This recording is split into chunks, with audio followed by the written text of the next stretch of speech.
A lot of people wonder why they say in the Appalachias not to go into the woods at night, not to whistle, not to sing, and always make sure you close your windows and you lock your doors and absolutely never respond to anything that calls your name.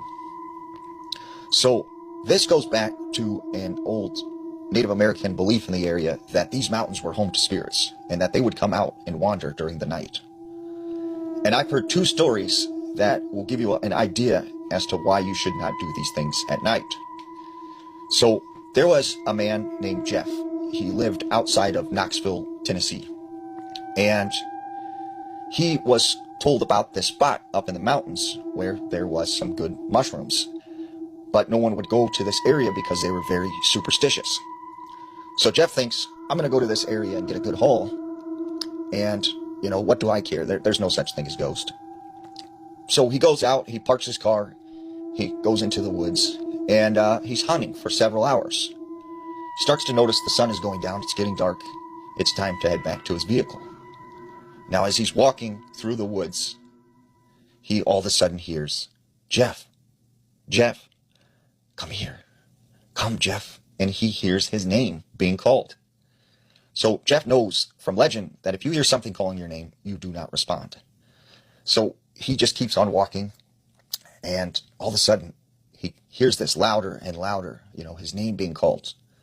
And then he starts hearing screaming coming from deep in the woods. And he hears laughter, and he hears what sounds like people just talking all around him. So he starts walking faster and faster, and he knows the way he came in, but for some reason it feels like the trees are almost moving, and he is going in the wrong direction now. And finally he comes out sort of to this open area, and he sees a man standing out in this field, but he's turned around looking in the opposite direction. So Jeff goes up and approaches this guy and says, "Excuse me, sir, do you know the route back to the highway?" And when this man turns around, Jeff realizes that it's himself, and he's all bloody and bruised, and he's just staring back at him. So Jeff runs as fast as he can for several miles, gets in his car, and drives back home. Later that night, he's awoken to hearing voices inside his room calling out to him, "Jeff, come back, come." And so Jeff never went back into the woods again, mushroom hunting.